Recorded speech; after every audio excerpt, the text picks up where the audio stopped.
What if Khal Drogo survived? Not through magic, not through blood sacrifice and shadows and the specific nightmare of Miri Mazdur's price. What if the wound simply didn't fester? What if the healer was honest? The wound was clean, and the greatest Khal who ever lived walked away from Kahor with a scar across his chest and his sun and stars riding beside him, and a khalasar 100,000 strong pointed west toward the sea. What if he lived and kept his promise? Drogo had made Daenerys a promise in the grass outside his tent on a night she found him and he found her. Not the forced thing of the first days, but the real thing. The thing between two people who have looked at each other clearly and chosen. He had promised her the Iron Throne. He had promised her the 7 kingdoms. He had promised her their son would sit on a chair made of swords. Men like Drogo do not make promises they don't intend to keep. The problem, and there is always a problem when 100,000 Dothraki are pointed at the narrow sea, is that the sea is there. The Dothraki do not cross water. It is a law older than Drogo, older than his father, older than the memory of the oldest woman in the khalasar. The sea is the end of the world. You do not cross the end of the world, except Daenerys Targaryen had eggs. 3 of them. Warm in her hands in a way they shouldn't have been, warm in a way that the old women in the khalasar watched with the eyes of people who have seen things that the world has tried to make them forget. The eggs were already moving. Drogo looked at them and looked at his wife and said 3 words in Dothraki that she had learned meant something she hadn't been taught. Blood of my blood. He said it like a command and like a prayer and like a man who had decided something. The Dothraki crossed the sea, and that changed everything. The narrow sea, the crossing, 298 AC. The ships were Lysini. Drogo hadn't asked for them politely. He had ridden to Pentos and then to Lys, and then sent Kotho ahead with a simple message. The great Khal requires ships. Every ship in your harbor. Every ship within 3 days' sail. Send them, or I come for the city instead. The Lysini sent the ships. They sent 43 of them, which was not enough for 100,000 Dothraki and their horses, so Drogo divided the crossing into 3 waves and rode himself in the 3rd, because leaders who send armies ahead are not leaders the Dothraki respect, and Drogo had not survived 30 years of living by being a man people failed to respect. Daenerys rode with him. She was 7 months pregnant, and she rode anyway, seated differently than usual, adjusting, because Daenerys Targaryen had learned the Dothraki way in a 1.5 years, and the Dothraki way was that you did not stop because something was uncomfortable. You adapted. The eggs were in a chest in the ship's hold, wrapped in Daenerys's best silks, warm against the wrapping in a way that made the sailors uneasy without being able to say why. She checked them every morning. On the 3rd morning of the crossing, she unwrapped the first one and found a crack. Not a fracture, a crack, running from the top toward the center in the specific geometry of something that is doing this on purpose rather than breaking randomly. She held the egg against her chest and felt the warmth of it seep through the silk of her dress and spread, and she thought, the world is about to change. She was right. The world was about to change. The Stormlands. Dragonstone, first land. Dragonstone fell in 3 hours. Not because the garrison was weak. Stannis Baratheon had maintained Dragonstone with the particular competence he maintained everything with, which was to say, completely and without pleasure. But a garrison of 2,000 men against 50,000 Dothraki vanguard is a mathematical problem with one answer, and Stannis was a man who understood mathematics. He surrendered before the walls were breached. He sent a raven to King's Landing first. His ravens said, "The Dothraki have crossed the sea. They have come with a Targaryen queen. I am surrendering Dragonstone to preserve my garrison for the battles that matter." Then he walked to the gate himself, He stood before Drogo, who was enormous on horseback, enormous everywhere. But on horseback specifically, he had the quality of something carved rather than grown, the way ancient things have a different quality of being present in the world. Drogo looked at him. Stannis looked back. Daenerys, beside Drogo. "This is Stannis Baratheon. He is Robert's brother," Drogo said, in the Dothraki. He did not translate for Stannis. "Does he fight? He is one of the finest commanders alive. Then he may live." He looked at Stannis with the assessment of a man who has been evaluating fighters since he was old enough to hold a weapon. He may fight for us, or fight against us. Either way, he is interesting. Stannis did not speak Dothraki, but he read faces the way he read everything, carefully and without sentiment, and he read the face of the man in front of him, and understood that an offer was being made, even if the terms were not yet clear. He said to Daenerys, "I want to speak to you. Without him." Drogo glanced at his wife. Not permission, assessment. She had earned the right to these conversations. Daenerys said, "Tonight, after the fires." They gave Stannis a tent.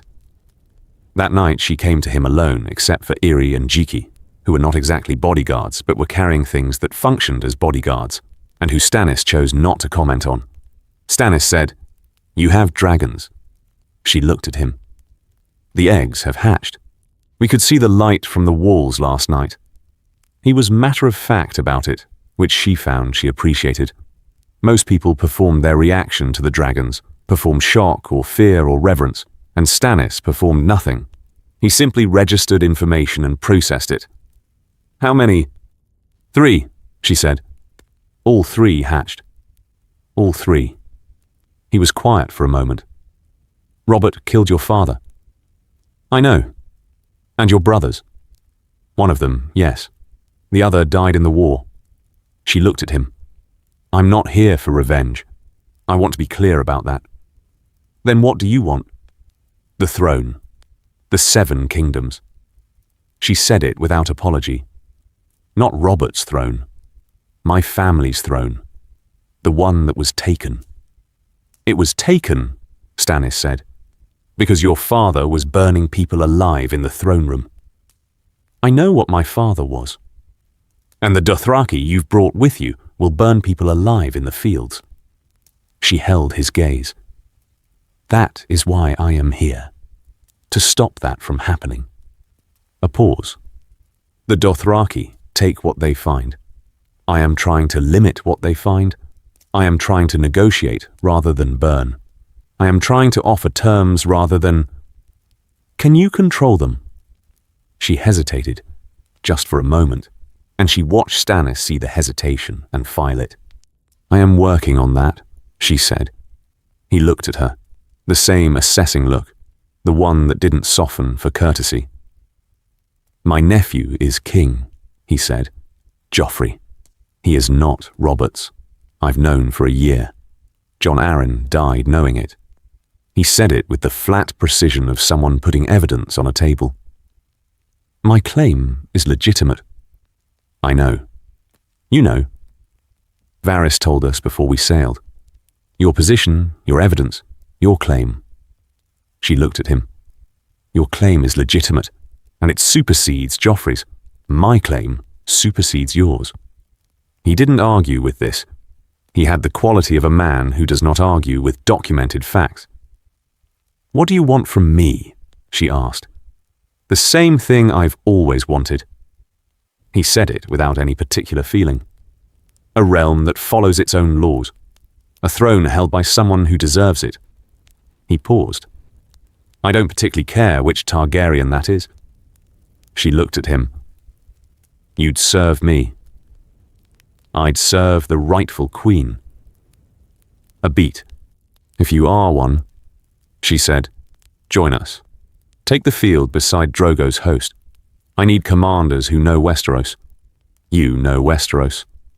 He looked at his hands, then at her, then at the tent wall where, distantly, the sounds of the Dothraki camp were audible. Drums and fire and the specific living noise of 100,000 people and their horses. "The dragons," he said. "What are their names?" She blinked, not the question she expected. "Drogon," she said. "Rhaegal, Viserion."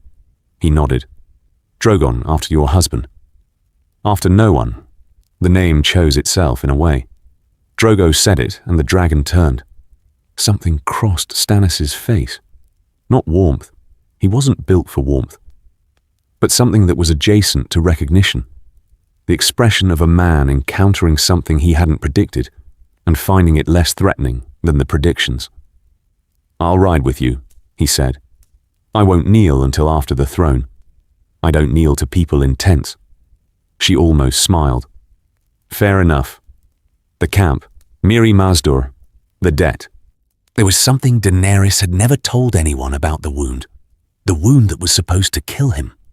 The wound that the healer, Miri Mazdur, had treated with herbs and poultice and incantations that Daenerys had watched without understanding in the tent at Qohor, while Drogo was somewhere between this world and whatever came after it. What she hadn't told anyone, Miri Mazdur had looked at her on the third day. She had looked at her with the eyes of a woman who had been a slave, and then a healer, and then a weapon, who had in the original history done what she did out of the specific revenge of a person who had been taken and broken and used, and was using the only tool still available to her. In this version, she looked at Daenerys, and she said, in the Lazarene that Daenerys was only beginning to speak, "Do you know what I could do?" Daenerys said, "You could let him die." "More than that." She looked at the wound. "More than that. What would you want?" Miri was quiet for a long time.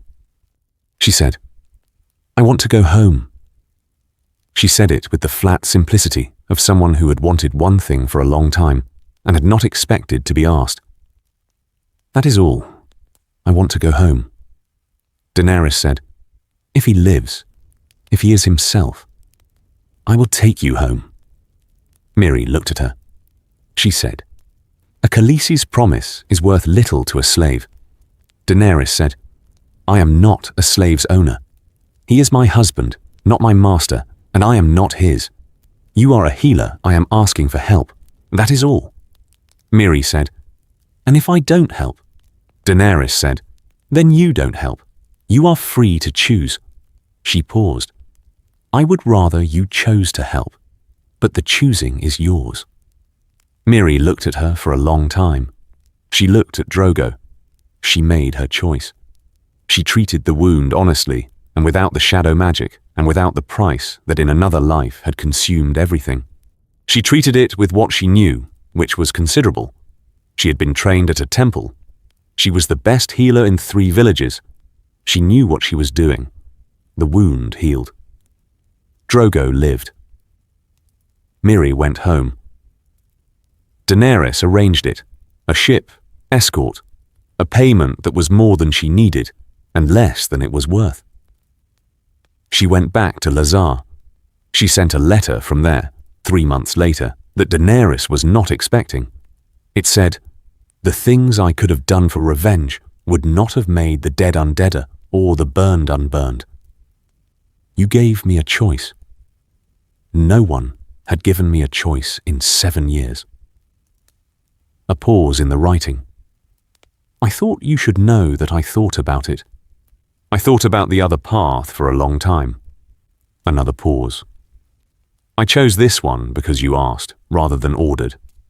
Keep asking rather than ordering. It is harder and rarer, and it matters." Daenerys kept the letter.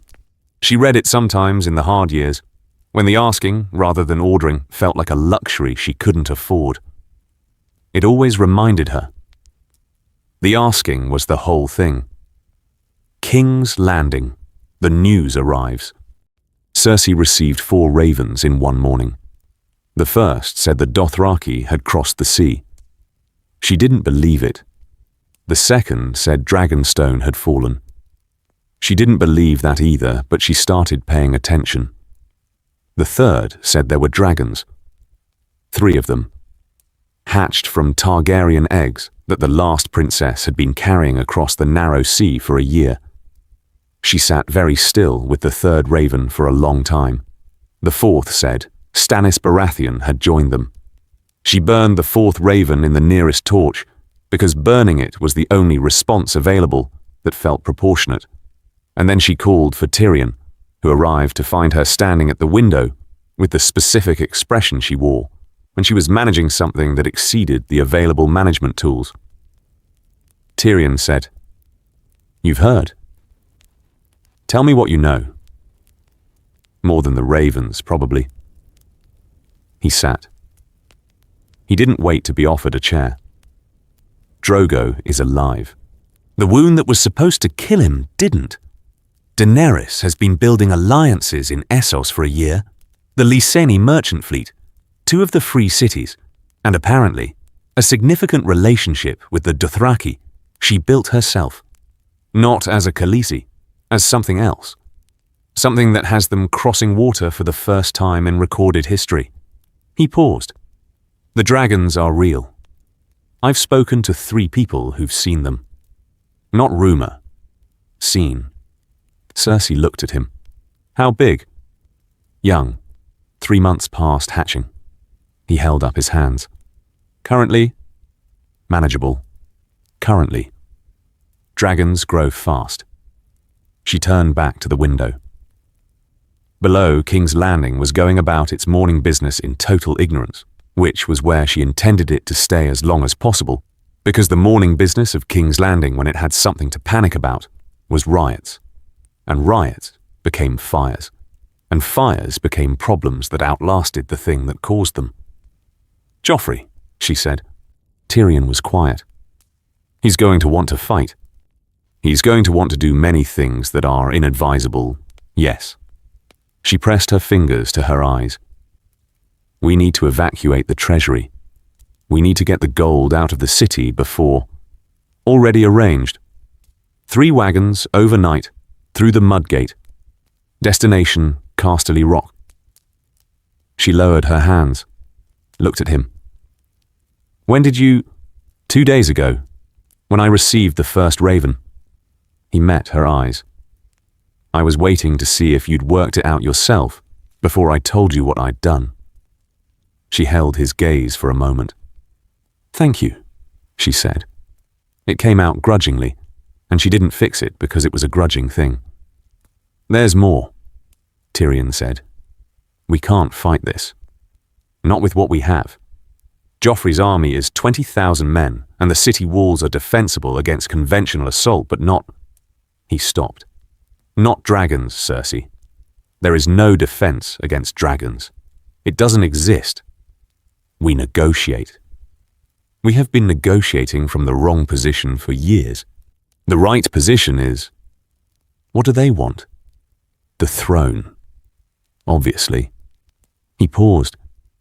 "More specifically, Daenerys Targaryen wants the restoration of her family's claim. What I'm told she does not want is burning the city. What I'm told she is having difficulty with is controlling what her husband wants." Cersei's jaw tightened. "And what does her husband want?" "Plunder." He said it flat. "He's a Khal. His khalasar is 100,000 strong. They have been riding toward this for a year, and a Khal who brings his people to the edge of the world and then makes them turn around is not a Khal for long." She was quiet. She thought about Tommen, about Myrcella, about the specific mathematics of what she would do and what she would not do to keep them alive. "Get me Varys," she said, "the Stormlands, Drogo and Daenerys, before the march." The night before they moved north, Drogo and Daenerys argued. They had argued before. This was not new. They had argued in a way that was also not new, which was the argument between someone who has a plan and someone who is less certain the plan covers everything. Drogo was not accustomed to plans. Plans were something you needed when you weren't strong enough to simply take what you wanted. They covered distance, and the sea had proved no obstacle. Why should a walled city be different? Daenerys said, "Because burning it is not the same as having it." He was sitting across the fire from her with his arms resting on his knees in the way he sat when he was considering rather than deciding, which was a distinction she had learned to read. "The city is 100,000 people," she said. "Not soldiers, small folk, bakers and tanners and mothers with children." She stopped herself because she knew the Dothraki calculus on this, and it was not her calculus. If you burn it, you have ash. If we rule it, we have a city. A city means grain, trade, ships, gold, more than your riders can carry. He looked at her. In the firelight, his face was the face she had built her understanding of him from. Not the man who had frightened her in the early days, but the one she'd found later. The one who was something considerably more complicated than a warlord who took things. "Moon of my life," he said. "I know, but hear me." "I hear you. The throne means nothing if there's nothing under it. The Targaryens ruled because people let them rule, because there was something worth ruling." She looked at him. "My son will sit the Iron Throne. Our son. I want him to sit it over a kingdom, not ashes." Drogo was quiet for a long time. Then he said, "The lords who come against us, they I will break. Yes, the soldiers on the walls, they I will fight. Yes, the city itself." He paused. "This I will consider." She leaned forward. "That's all I ask." He looked at her with the dark eyes that she had spent a year learning. He reached out and touched her face with the back of his hand. The gesture he'd developed gradually, the one that was gentler than anything else he did. "Sun and stars," she said. "When we win, and we will win, you will be the greatest conqueror since Aegon himself." He said, "Aegon had 3 dragons." She smiled. "So do we." He almost smiled back. He was a man who almost smiled in the way other people smiled. The structure of it always present, always controlled. He stood. He walked to the edge of the firelight. He looked north. "We ride at dawn," he said. "The march.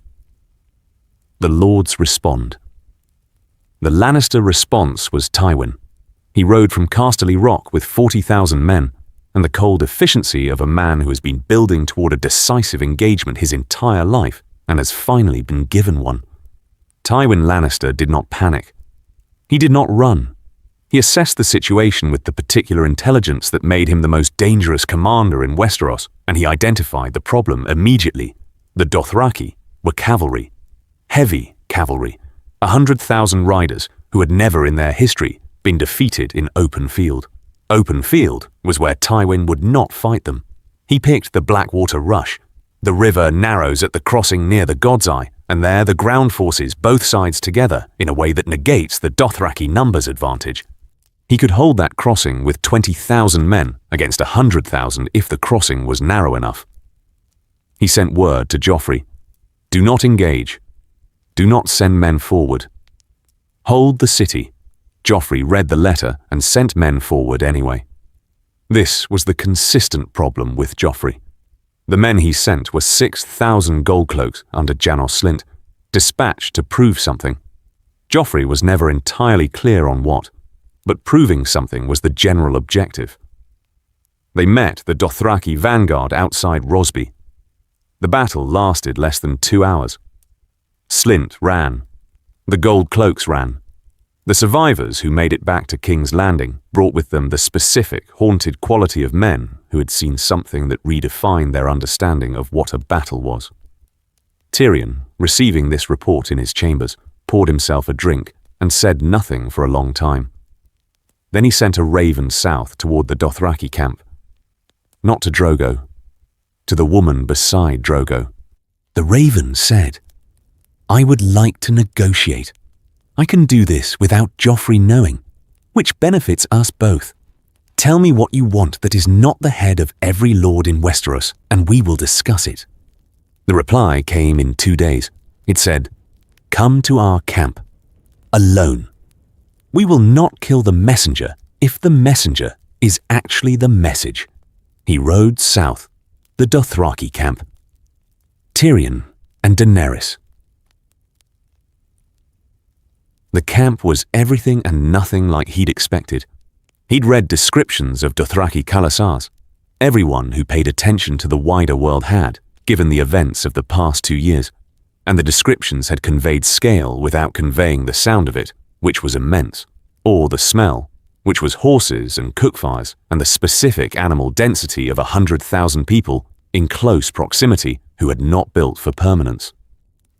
Tyrion rode through it on a horse that was too large for him, because all horses were too large for him, flanked by 2 Dothraki outriders who had met him at the camp's edge with the combination of contempt and professional indifference that he was accustomed to encountering everywhere. He was brought to a tent that was larger than most inns he'd stayed in. The woman inside was younger than the reports had suggested, and considerably less what any description he'd encountered had prepared him for. She was sitting cross-legged on a woven mat with a book in her lap, an actual book, in this tent, in this camp, and she looked up when he entered with the specific violet eyes that the histories described in the Targaryen line, and which he found, confronting them in a real face, considerably more striking than the descriptions. "Lord Tyrion," she said. "You're—" He stopped. He didn't know what title applied. "How should I address you?" "Daenerys is fine." She closed the book. "Sit down." He sat. There was a low stool that was not quite the right height for him, and he adjusted for it without drawing attention to the adjustment. She looked at him. "You look like him?"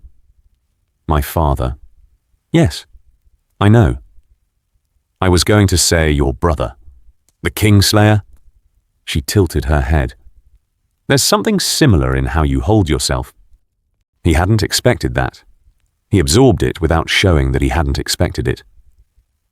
"I'll take that. He's better looking, but I'm more useful." "Useful how?" "I know where everything is buried in this city. Metaphorically and occasionally literally." He met her gaze. "I know the treasury. I know the small council.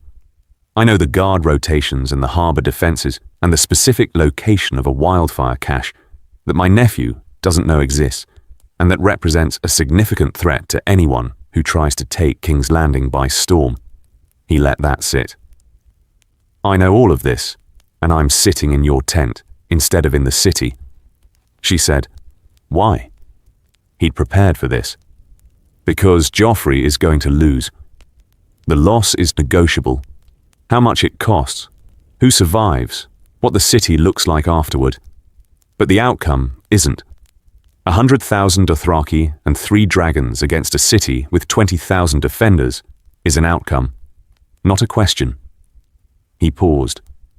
"I'd rather be on the winning side when it's finished." "That's very honest." "I'm occasionally honest. It tends to work better than people expect."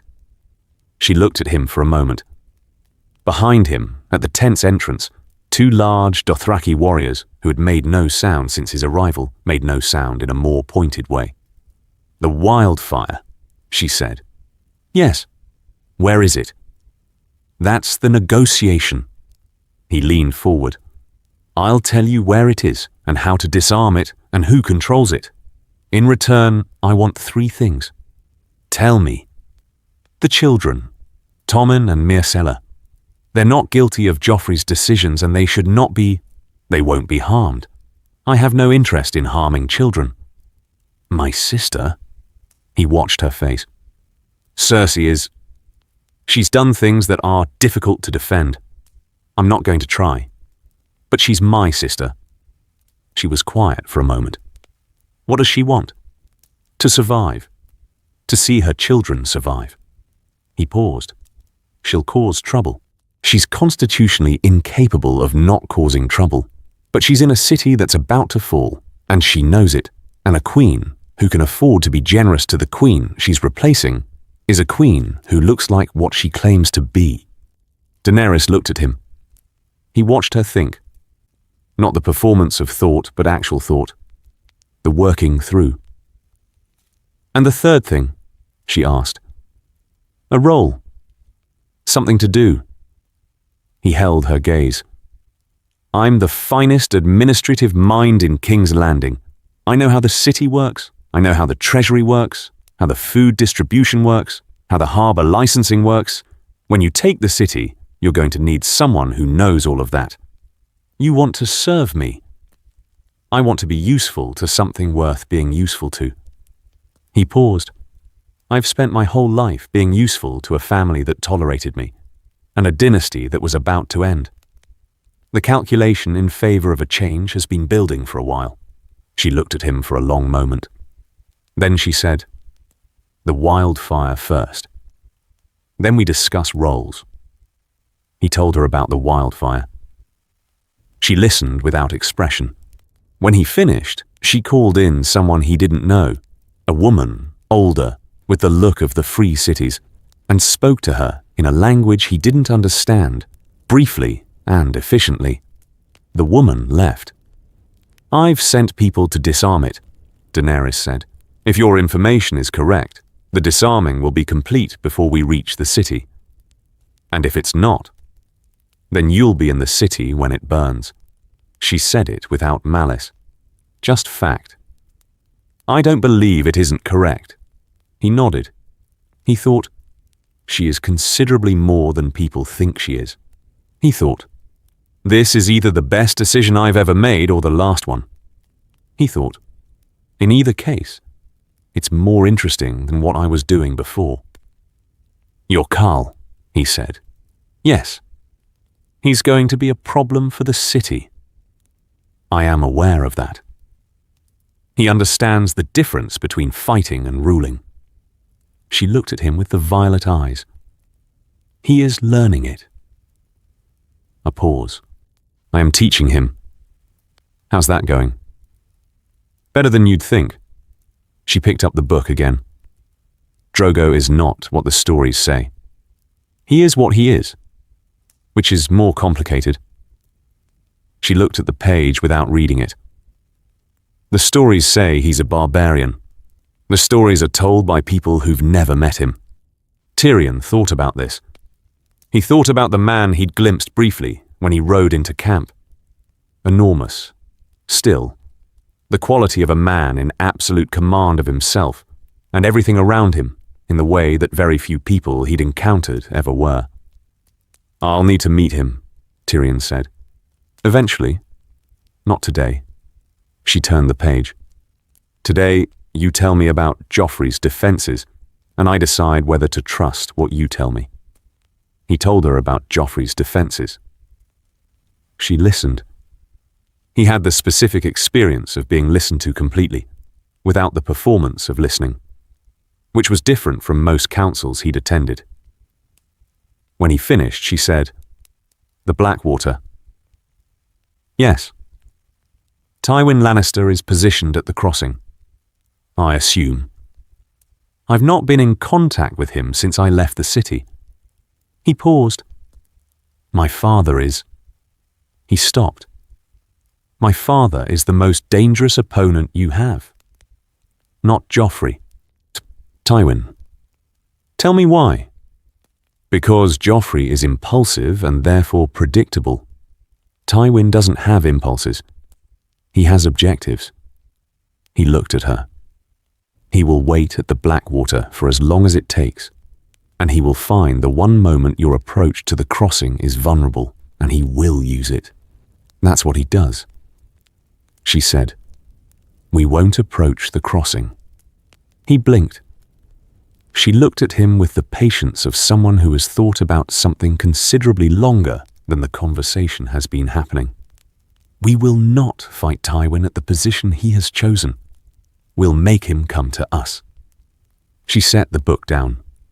Lord Tyrion, how much does Tywin love Casterly Rock?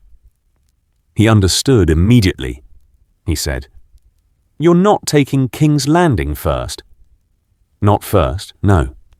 She looked at him. Casterly Rock is symbolic. It's the Lannister seat. It's where the gold comes from. If Casterly Rock falls, the lords who were holding positions for Tywin start calculating their own survival. And Tywin comes back from the crossing to save his home. And you take him at a position of your choosing, rather than his. He sat back.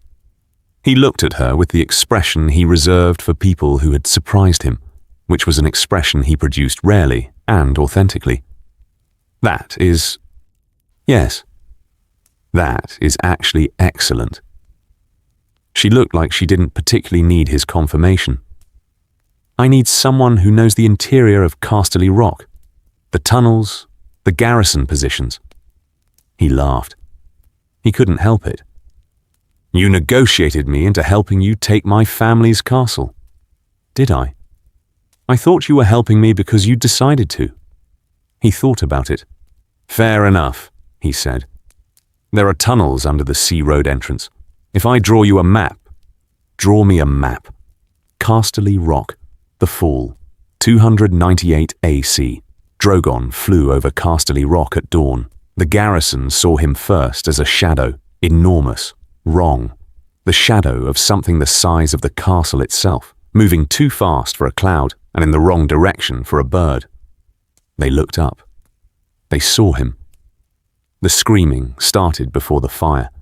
Drogo came through the Sea Road gate with 20,000 Dothraki behind him, using a map that Tyrion had drawn in ink on the good parchment he carried everywhere, because he was a man who understood that useful information was worth carrying, even when it was heavy.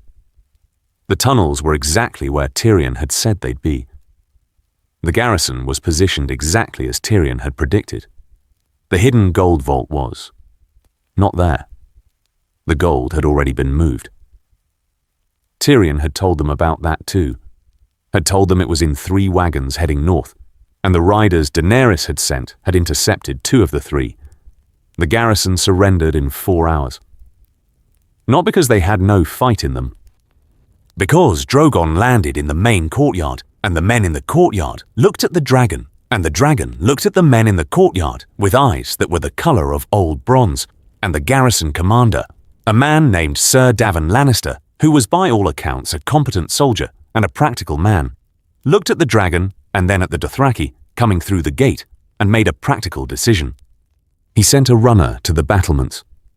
They flew white. Daenerys rode through the gate on her silver horse in the afternoon.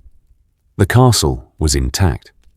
She had specifically given orders about intact, not out of sentiment for the Lannisters, but out of the understanding that a castle you've burned is a castle you can't use, and she intended to use Casterly Rock as the message it was meant to be. The message was, nothing is beyond reach. No fortress is safe. The dragons are not stories. It was an effective message. It reached Tywin at the Blackwater crossing in 1 day. He rode west. The Blackwater, the confrontation. Tywin Lannister was 71 years old and had never lost a battle he had controlled completely. He had lost engagements. He had lost gambits. He had, once in the early years of his lordship, lost a negotiation so badly that it cost him a decade of political recovery. He had never lost a battle he had fully controlled. The engagement at the God's Eye was the first.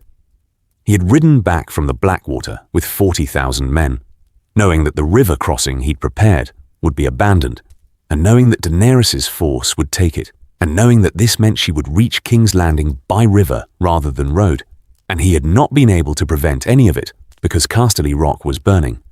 Not actually burning, the reports corrected themselves, but fallen, taken, the garrison surrendered, and 40,000 men would not be enough to retake Casterly Rock from 50,000 Dothraki and 3 dragons. He had ridden back, knowing he was going to have to fight on Daenerys' terms rather than his, which was the one thing he had spent 71 years making certain never happened. He chose the God's Eye because water on one flank limited the Dothraki numbers, and high ground on the other gave his archers position, and he had a plan. It was a good plan. He had built it in a night, and it accounted for every variable he could see. He had not accounted for Rhaegal. The second dragon, not Drogon, who was with Daenerys south of the engagement, appeared from the east at mid-morning, where there was no cover and where he should have been visible for miles. He was not visible until he was there, because the morning sun was behind him, and Rhaegal was the green and bronze of autumn leaves, which against the autumn sky was not nothing. The archers turned to the new threat. The archers, turning left a hole. The Dothraki vanguard hit the hole at full gallop. The battle lasted 3 hours. It was the most disciplined engagement Tywin had ever commanded, and he held his men together through sheer force of the authority he'd built over 50 years, and it cost him 12,000 men before he made the decision that he had never in his life made before. He retreated. He sent a rider to Daenerys. The rider carried no message. The rider carried a white strip of silk tied to his lance. The rider came to Daenerys' position, and she saw the silk and said to Missandei, "Tell Drogo." Missandei said, "He will not be pleased." "I know. Tell him anyway." She accepted the surrender. Tywin rode to her camp the next morning himself. He did not send an envoy. Tywin Lannister had never surrendered and did not intend to surrender through proxies. If it was to be done, it would be done with his own mouth. He rode into camp and dismounted and stood before her with the bearing of a man who has not lost his dignity, even in defeat, because his dignity was never contingent on winning. He said, "I would like to discuss terms." She looked at him. She had been told he was formidable. He was. She had been told he was cold. He was. She had been told he was the finest political mind in the realm. She said, "Sit down, Lord Tywin." He sat. They talked for 4 hours. The terms. What Tywin accepted. What Tywin accepted was considerably less bad than what he'd expected. He'd expected to negotiate from a position of nothing, offering only the speed of the city's surrender in exchange for the city not burning. He had prepared for this. What he got was more complicated, and in some ways better, and in some ways harder. Daenerys wanted the city intact. She said this first and clearly. The city stood, the people were not harmed.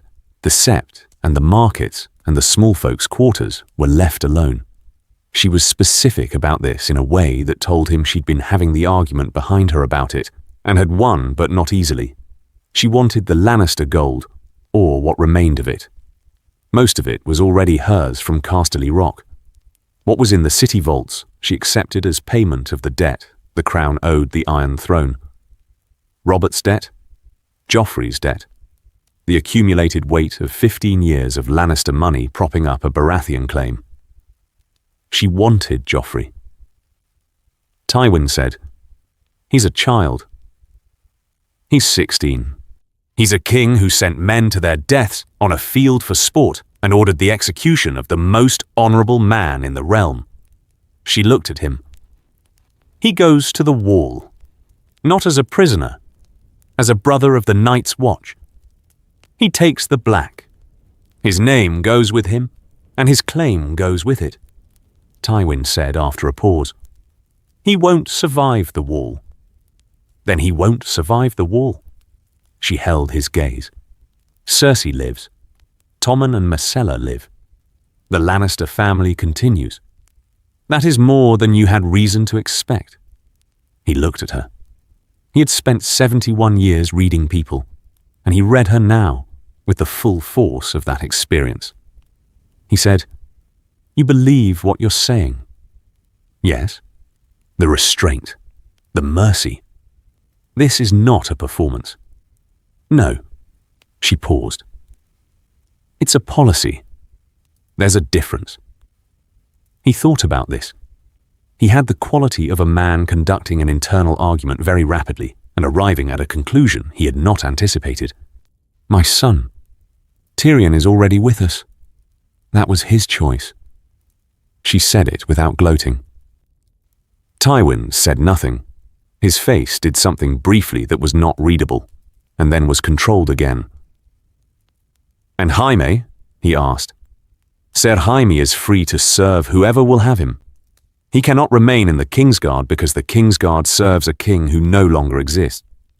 She paused. If he wants to come north, the Night's Watch needs good men who aren't Joffrey. He won't go north. Then he can go wherever he chooses. He is a free man. She looked at Tywin. I'm not my father. I don't burn people for the pleasure of it. I burn things when they need burning, and I stop when they don't. He studied her for a long moment. He said, What do you want from me specifically? Your knowledge, your experience. She said it directly. You know this realm better than anyone alive. You know the lords, the debts, the alliances, the grievances. You know how the 7 kingdoms actually work underneath the ceremony. She paused. I need someone who knows that. I don't have to like you. You don't have to like me. But you're too valuable to waste. He said, You want me to serve you. I want you to serve the realm. That's what you've always said you were doing. She met his eyes. Now you get to actually do it. He was quiet for a long time. The camp sounds around them. The fire between them. He said, The Dothraki. Yes. They cannot simply... He stopped. 100,000 riders without discipline in a city that size will destroy it regardless of your intentions. I know that. She looked at him. I need help with that. I've been managing it since before we crossed the sea, and I have help, and it's not enough. She held his gaze. Tell me what I don't know. About the city, about the lords, about how to make them accept what they have no choice but to accept anyway, in a way that doesn't leave them burning for vengeance in 10 years. Tywin looked at her. He said, You've been thinking about this for a long time. Since before Essos. Since before the khalasar. She looked at the fire. I was not raised as a conqueror. I was raised as a fugitive. I know what it's like to be afraid of the people coming over the hill. She looked back at him. I don't want to be what my family was afraid of. He absorbed this. He processed it through the 71 years of his particular intelligence. He said, I'll help you manage the Dothraki in the city.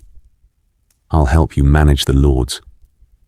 I won't swear fealty until I've seen what you do with the first 6 months. She nodded. Fair. And I want Jaime back at Casterly Rock. Not as a prisoner, as the lord. She looked at him. Casterly Rock is crown property now. It was Lannister property for 8 centuries. And now it's mine.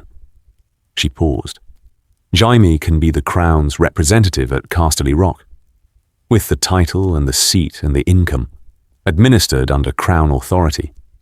If that's acceptable, he said after a moment. That's acceptable. They shook hands. It was the strangest thing either of them had done in a long time. King's Landing. The entry.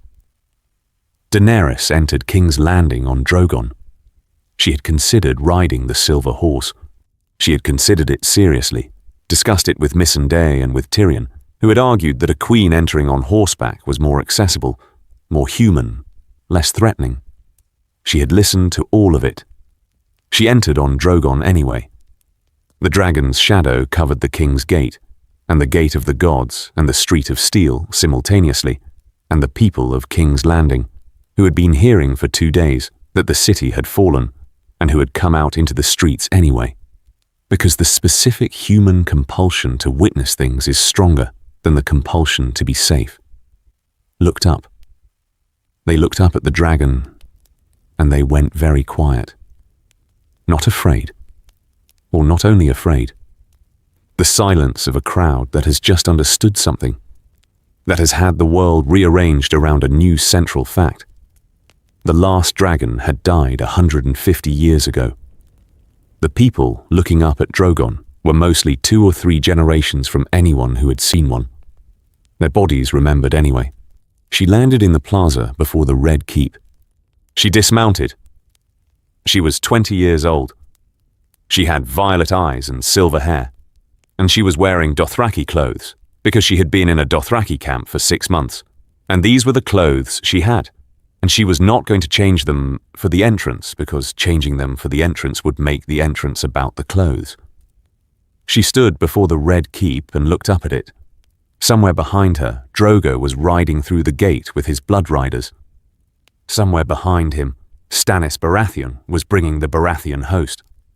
Somewhere behind him, the Dothraki were being managed by Tywin's officers and Drogo's blood riders and 3 of the bravest women Daenerys had ever met, who had been doing this work since Essos.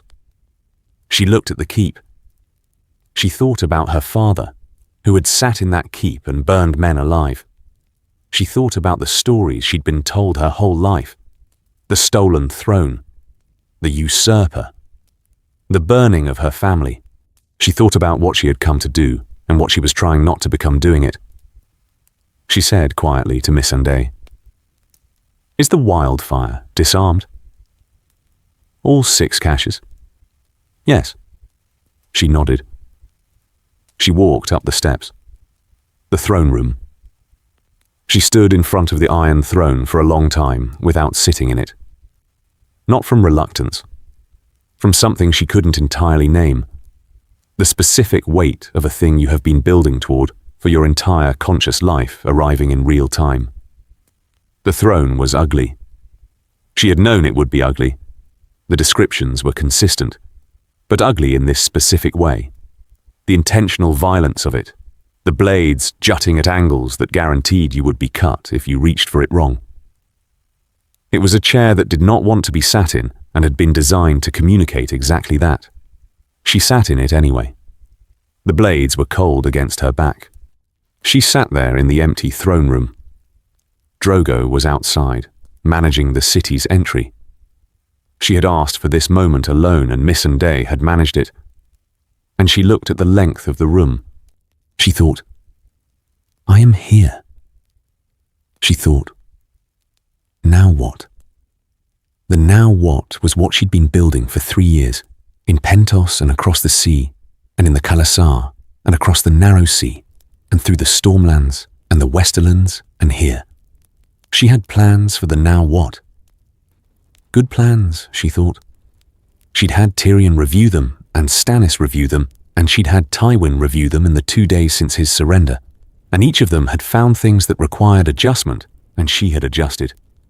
But sitting in the throne room with the cold iron at her back, the specific cold of the chair made from the swords of conquered enemies, she understood for the first time what Drogo had been trying to tell her.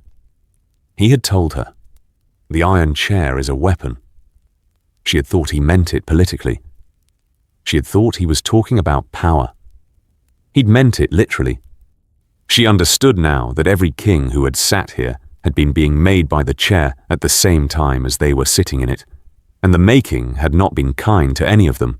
Not Aegon, who became something other than the man who'd landed on a beach in Blackwater Bay. Not the sons and daughters and grandchildren who had grown increasingly strange under the pressure of what this chair did to the people in it. She thought, I have to be careful. She thought, I have to remember who I am every morning, not who the chair wants me to be. The door opened. Drogo came in.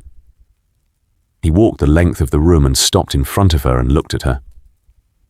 He was still in his riding clothes. He had not wanted to change either. He said, "Does it hurt?" She looked down at where the iron was pressing. "Yes," he said. "Good."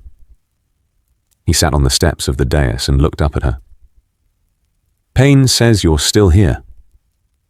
She looked at him. He said, "The Coes will want to celebrate." "I know."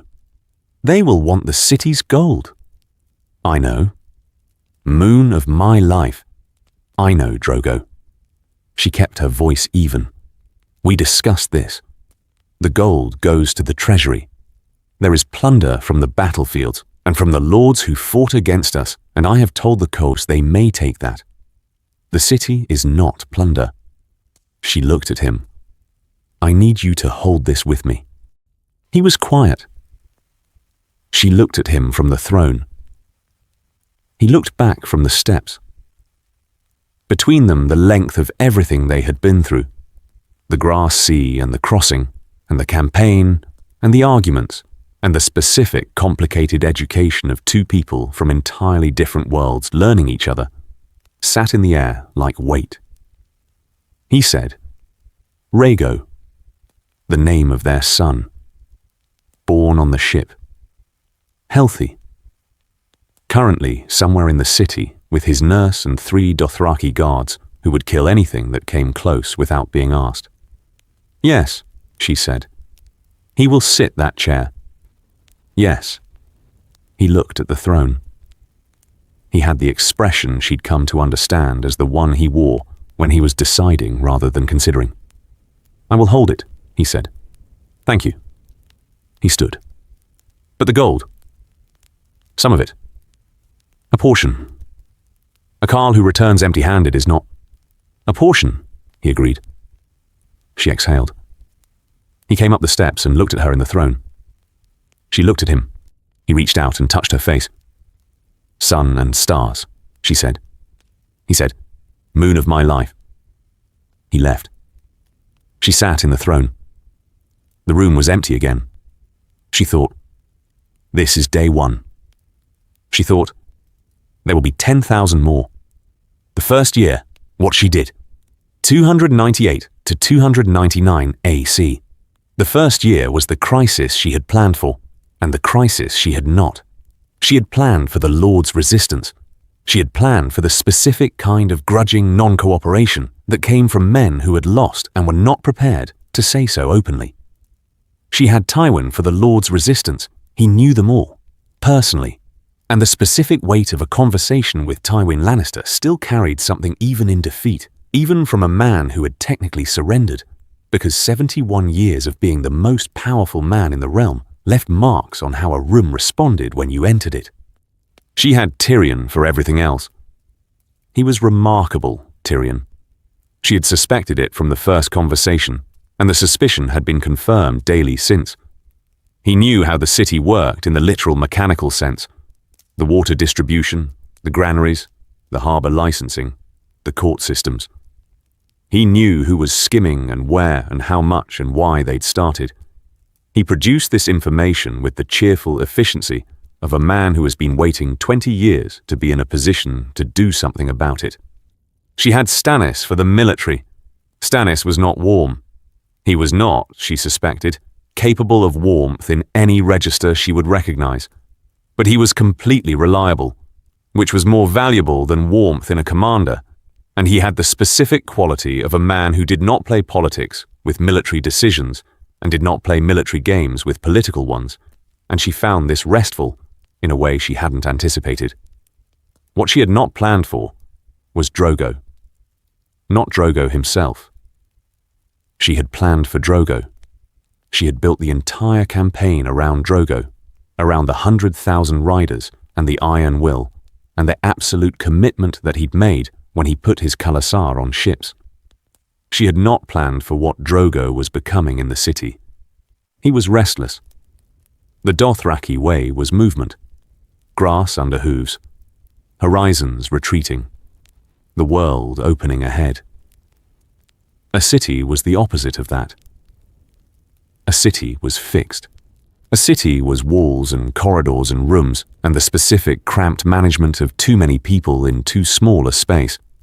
Drogo had never lived in one. His blood riders had never lived in one. The first incident was 3 weeks in.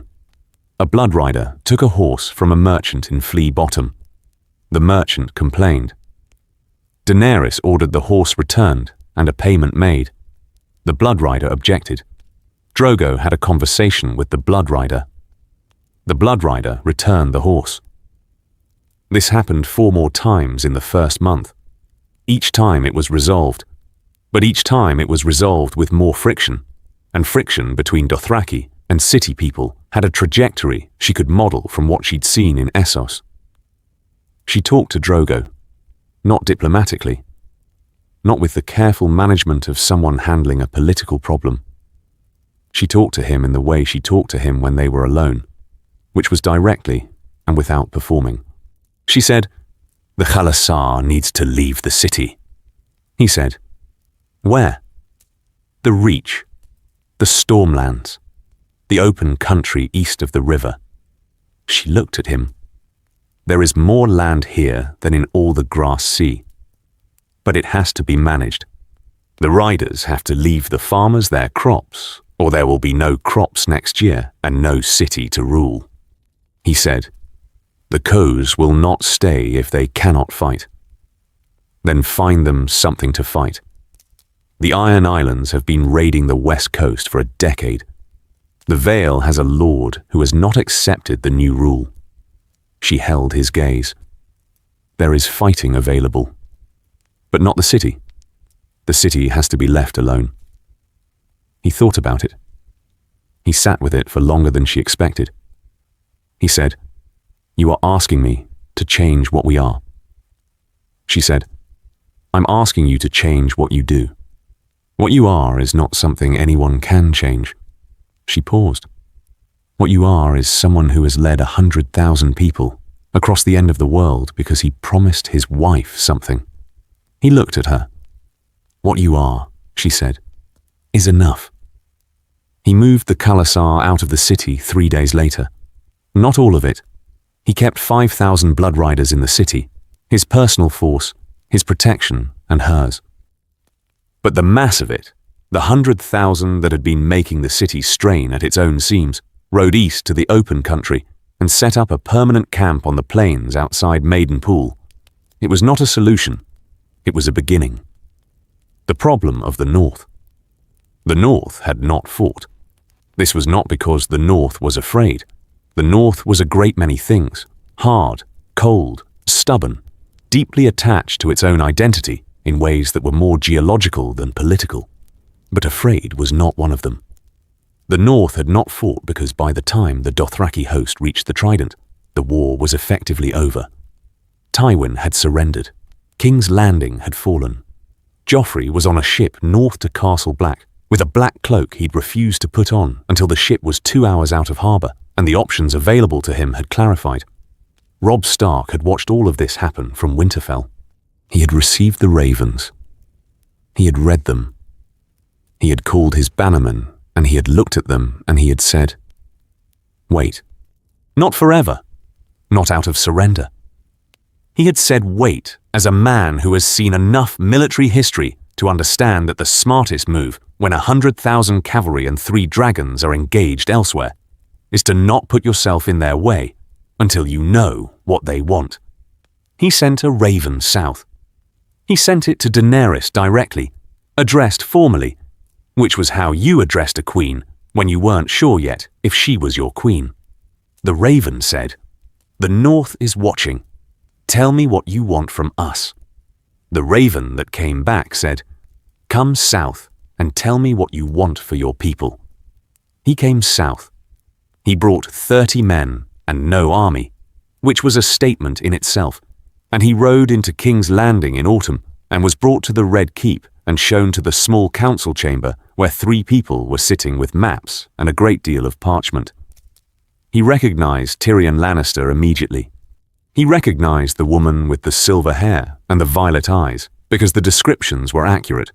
He did not recognize the third person, who was old and cold-eyed, and looked at him with the assessment of someone who has been assessing people for 50 years. Tyrion said, "Lord Robb Stark, may I present Her Grace, Queen Daenerys, and Lord Tywin Lannister, who is..." He paused. "Lord Tywin has joined our administration in an advisory capacity." Robb looked at Tywin. Tywin looked back at Robb with the same expression he gave everything. Robb said, to Daenerys, "Tywin Lannister?" She said, "Yes." "He sent men to kill my father. He sent men who arrived after your father was already dead." She held his gaze. "I know the history. I'm not asking you to forget it.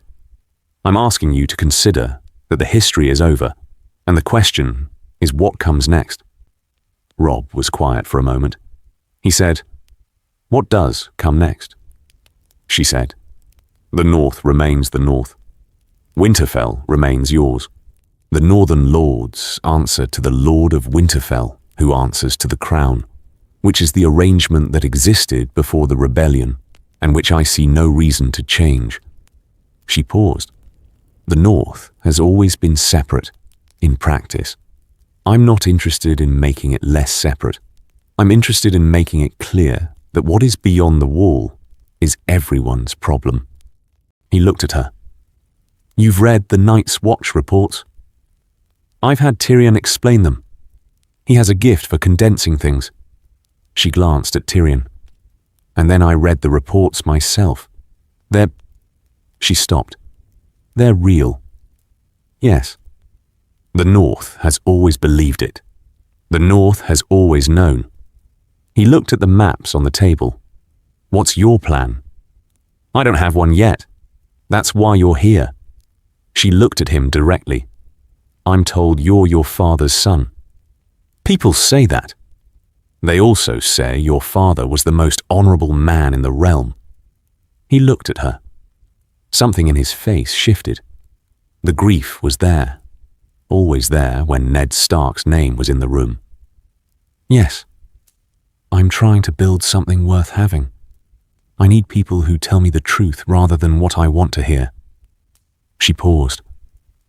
I'm told Ned Stark always told the truth. I'm told you're the same. I try to be. Then be truthful now. What do the Northern Lords need to accept this? He thought about it honestly, which was the thing she'd asked for. He said, Ned Stark to be cleared. His name. The record. He looked at her. He was executed for treason he didn't commit. The North knows it. The rest of the realm should. She looked at Tywin. Tywin said without expression, That can be done. Robb blinked. Tyrion said, Lord Tywin is occasionally surprisingly reasonable. It surprises everyone. Tywin ignored this. The record will be corrected. Formally. The treason charge vacated. Robb absorbed this. He said, The North serves the crown in the traditional arrangement. Tax and military in the traditional amounts. We manage our own affairs. Agreed.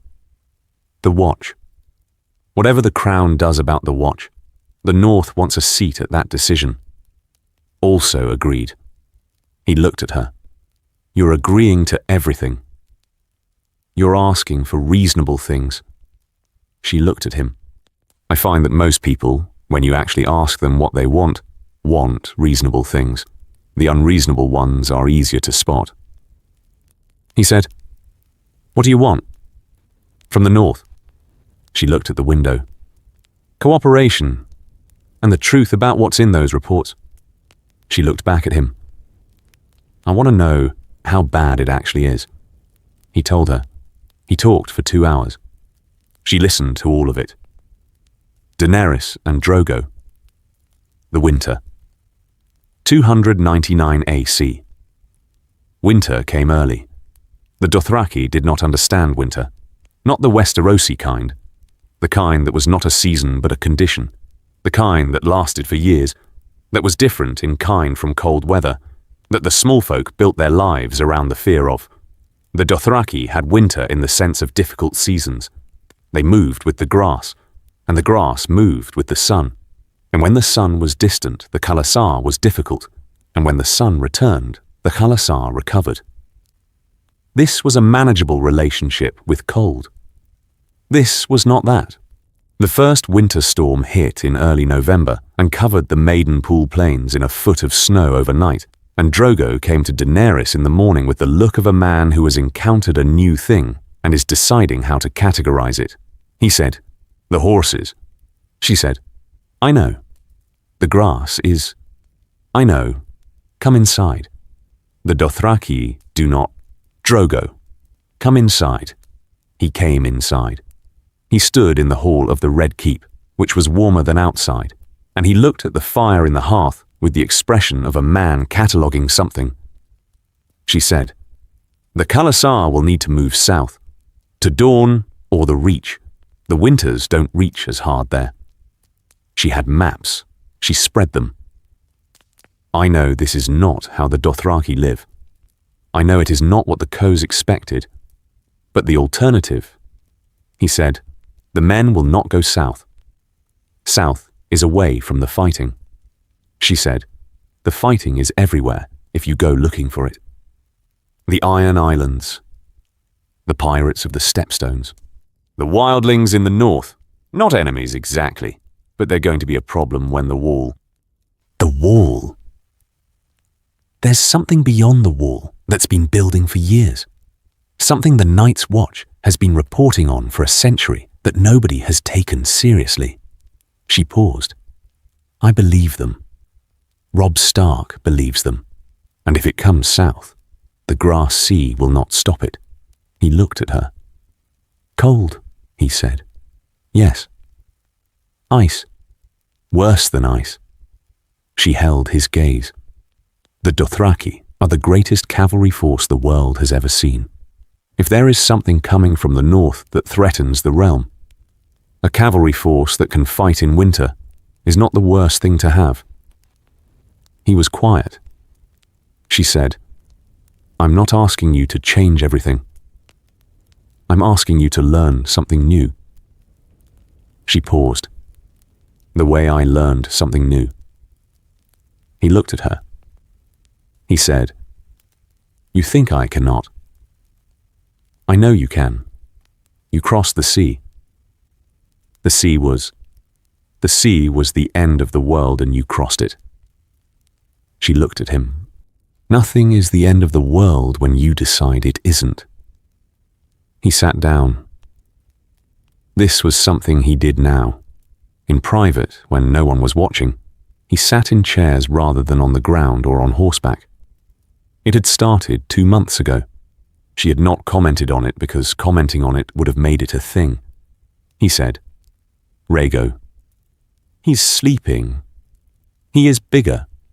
He's 2 months old. He's getting bigger every day. He does not look like me. He has your eyes. She sat beside him. He'll grow into them. He looked at his son, who was asleep in a side room under the protection of his nurse and several guards, and the ambient protection of a mother who had dragons. He said, When this is done, when the realm is, when it is settled. He stopped. He was not a man who used future tenses comfortably. Dothraki grammar did not work that way, did not commit to the future with the casualness of other languages. When this is done, we go back, she said. Back where? The grass sea. He looked at her. Not forever, but sometimes, so Rhaego knows what he is. She thought about this. She thought about the child in the other room, who was the blood of old Valyria and the son of the greatest Khal alive, who would grow up in King's Landing and sit the Iron Throne, and would need to know both things about himself, not one. She said, Yes, we go back sometimes, so he knows. Drogo put his arm around her. She leaned into it. Outside, the snow was coming down. The wall, the truth of it, 299 AC. She went to the wall in spring. She left Drogo in the city. This was not a conversation that ended pleasantly, and the ending was that she won, because she was the queen, and because Tyrion had backed her case, and because Robb Stark had sent a raven explaining the urgency, and because Drogo in private had told her, Go. See? Come back and tell me what you see. She rode north on Drogon. From the air, the north was everything she'd imagined, and nothing like she'd thought. Vast, grey-green and grey in the way of places that have their own relationship with colour, that don't perform for the sun. The King's Road a thread through it. Winterfell appearing below her. She'd sent word ahead. She was expected. And Robb Stark standing on the battlements, watching her approach. She landed in the yard. He met her. They had met twice in King's Landing, and the meetings had been productive. Standing at Winterfell, he looked different. More himself, she thought. The way people look different when they're in the place that built them. She said, "Your castle." He said, "My father's castle." A pause. "Welcome."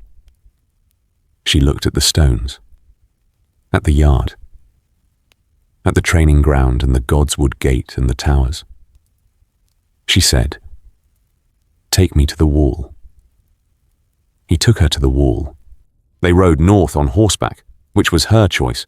Drogon would have caused a panic, and she was trying not to cause panics unless they were necessary. The wall appeared at mid-morning on the second day. She stopped her horse. She sat and looked at it. 700 feet of ancient ice, blue-white, humming, not audibly, in the chest. She said, "How long has it been there?" Robb said, 8,000 years. "And what built it?" "The stories say the children of the forest. The first men. Together." He looked at it. "I've been here twice. It's different every time." She rode to the base. She put her hand on the ice. It was cold in a way that was not simply temperature. Something in it. Something that reached back. She took her hand away. Lord Commander Mormont met her at Castle Black. He looked at her with the specific attention of a man who has been sending ravens that nobody reads for a decade and is not going to perform gratitude about being taken seriously, but who feels it. He said, "You've read the reports." "All of them." She looked at the wall. "Show me." He showed her. Not from the ground. She insisted on going up. The lift, the slow creaking mechanism of it, and then the top, and the world opening, and the north spreading away to the horizon, and the specific wrong quality of the silence beyond the tree line. She stood at the top for a long time. Then she said, "What does fire do to them?" Mormont looked at her. "The dead." "Yes." "Burns them," he said. "Completely. Instantly. More effective than anything else we've found." She looked north. She thought about Drogon and Rhaegal and Viserion, who were in King's Landing, being managed by Daario and Missandei, and the team that had been managing them since hatching. She thought about what 3 dragons meant for what was beyond that tree line. She said, "Tell me what you need. Everything. Manpower, steel, resources, dragonglass. Tyrion tells me there are stores at Dragonstone." "There are," Mormont said, "enough to arm a force of—" "Arm the force." She turned to him. "Write me the full account of what you need. Not the polished version you'd send to a king who might dismiss it. The real account. What would it take to defend this wall properly against whatever is coming?" He said, "Your Grace, I've been sending that account for 20 years. "I know." She held his gaze. "Send it one more time." "I'll read it." He nodded. They went back down. She rode south on Drogon, back over Winterfell and the King's Road and the length of the north, and she thought the whole way. When she reached King's Landing, she went to the small council. She said, "The wall is real. The threat is real. We're going to treat it like it's real." Tyrion said, "What does that look like?" She said, "Dragonglass from Dragonstone, mined and distributed to the Night's Watch. Reinforcement of the Watch's numbers. Mandatory service for criminals as an alternative to execution. Valyrian steel. Every blade in the 7 Kingdoms catalogued, and I want Drogo's riders north in winter." Tywin said, "The Dothraki cannot fight in snow." She said, "They can learn." He said, "That will take years." She said, "Then we start now. Drogo and the north." The changing. 300 AC. Drogo went north the following summer, not with the full khalasar. 20,000 riders, the Dothraki fighters who had proven most adaptable in the months since the conquest, who had shown the capacity to operate in conditions that were not the grass sea, without losing the thing that made them what they were. He went north with them, and he met Robb Stark at Winterfell. The meeting was the specific, awkward thing that meetings between two great warriors who have heard much about each other always are. They looked at each other. They took each other's measure. Robb said, in the common tongue, which Drogo now spoke haltingly but functionally, "Lord Stark," or "Robb." Drogo said, "Robb." They went to the yard. They trained, not against each other. That would have been complicated for reasons of dignity that neither of them would have named, but alongside each other, and the watching was also a kind of communication. Drogo watched Robb in the yard and understood immediately what he was looking at, which was a man who had been trained from childhood in a tradition of warfare that was entirely different from the Dothraki tradition, but that was built on the same foundational physics of bodies and leverage and the specific relationship between a person and a weapon. He said through Robb's translator, an exhausted young man named Will, "He's good." Robb from Will, "He says the same about you." They trained for 3 days. On the 4th day, Drogo said, "The North, this thing in the North." Robb said, "The Night's Watch has been reporting it for 20 years. "What is it?" Robb said. "Cold, ice, things that don't stay dead." He paused. "It's hard to explain." Drogo said, "Show me." They went to the wall.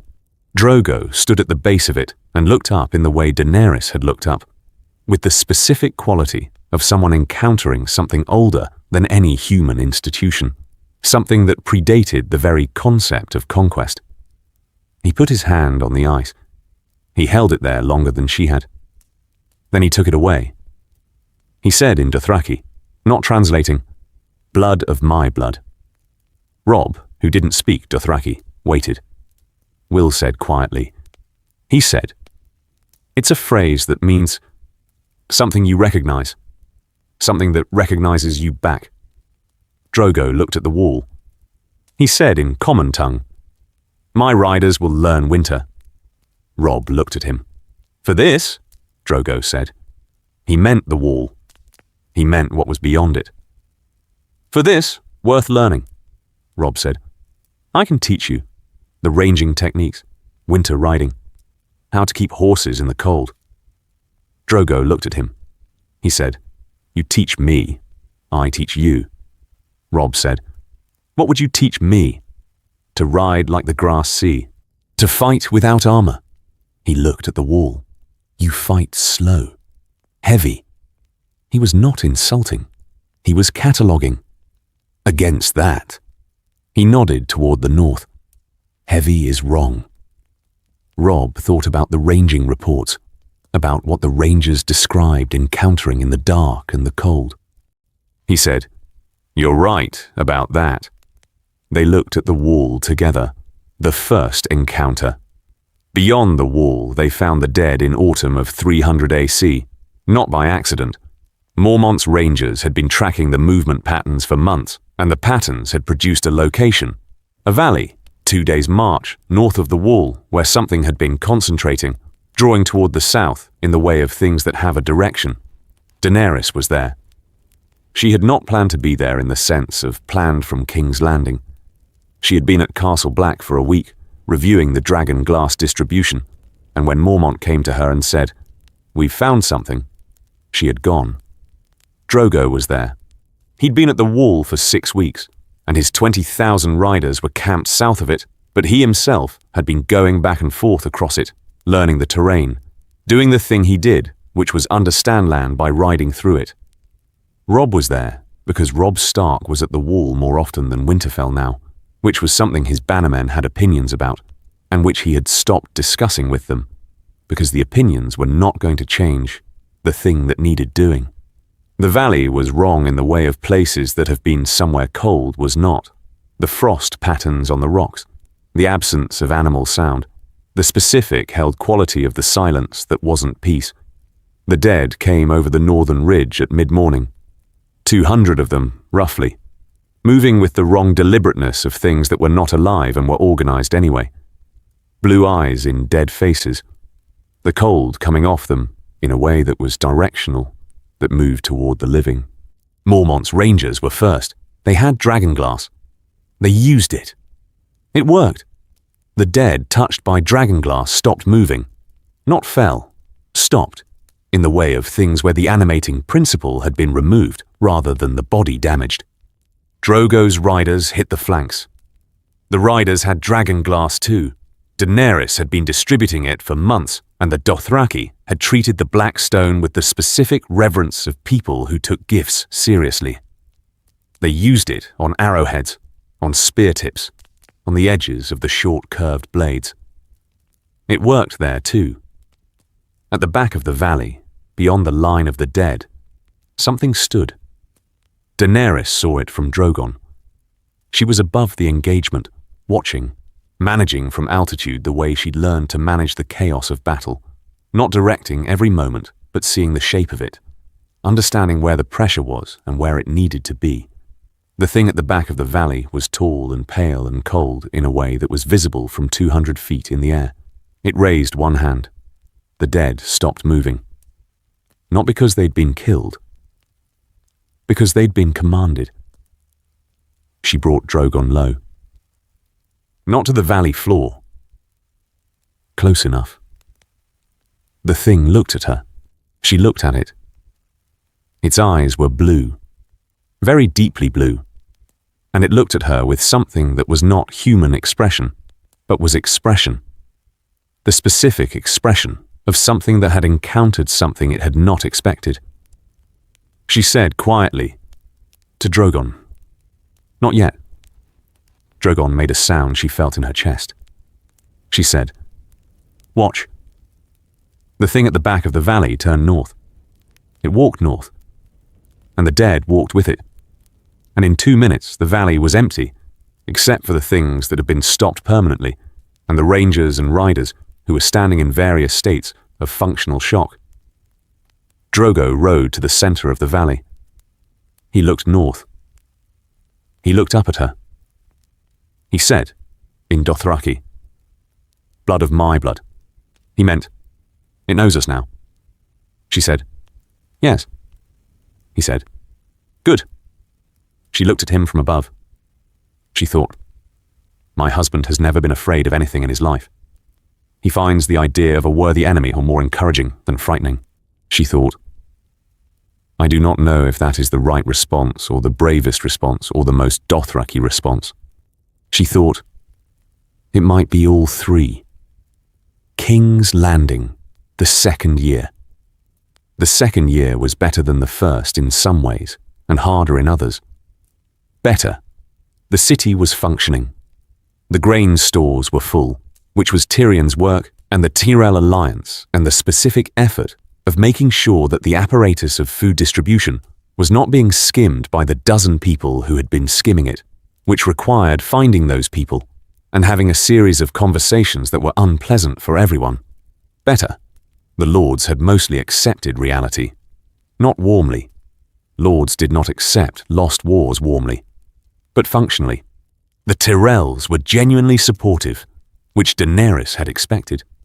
She had not expected the Martells, who had their own long history with the Targaryens, to send an envoy in the second month, and then a delegation in the fourth, and then, quietly, an offer that was more than diplomatic.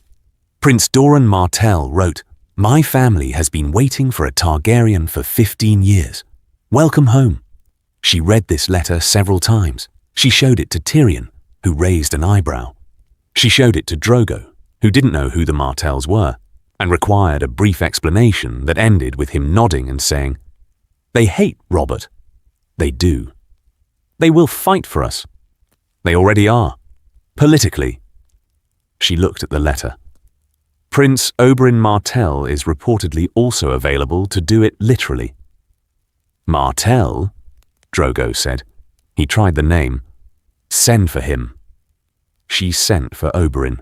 He arrived in the 4th month of the second year, and the meeting between Oberyn Martell and Khal Drogo was the most entertaining hour Tyrion had spent in 2 years, which was saying something because the past 2 years had had their moments. They were, despite everything, very similar. Both of them were the specific kind of man who was most dangerous when smiling, who had weaponized charm the way other people weaponized armor, who looked at every room they entered and immediately identified both the most interesting person in it and the person most likely to be a problem. They looked at each other for about 10 seconds and started talking about spears. Daenerys watched this from across the room with Tyrion at her elbow. Tyrion said quietly, "That either goes very well, or they kill each other." She said, "They won't kill each other." "How confident are you?" 80%. He said, "I'll take those odds." It went very well. Oberyn stayed for 3 weeks. He sparred with Drogo, which was a thing nobody had expected and which produced an audience of approximately everyone in the Red Keep. He tutored Daenerys in the history of Dorne, which was the history of his family's relationship with her family. And the history was complicated and sometimes painful, and she listened to all of it because the painful parts were the important parts. He said at the end of the 3rd week, "Elia," she said. "Yes." She loved Rhaegar. Genuinely. Not only politically. She loved him. He looked at the fire. He loved her in the way that people love things that are real and present. She was real and present. A pause. And then he did what he did, and she paid for it. And I have spent 15 years knowing who gave the order for her death and being unable to reach him. She said, "The mountain is dead. Yes, your husband's riders killed him in the first battle." He looked at her. "I know. I felt it when the raven came." She looked at him. He said, "And Tywin is alive and in your council chamber."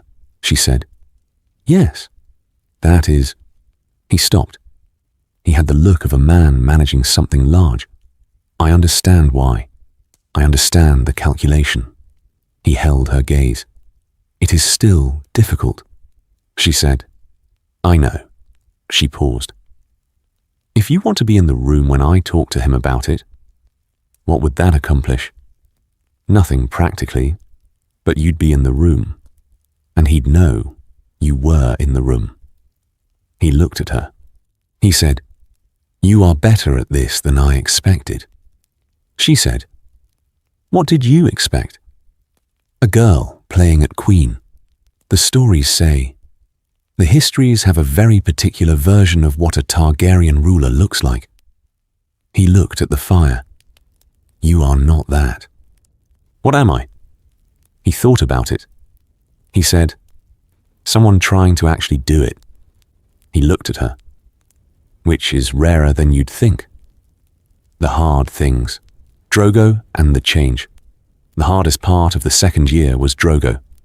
Not the way she would have expected.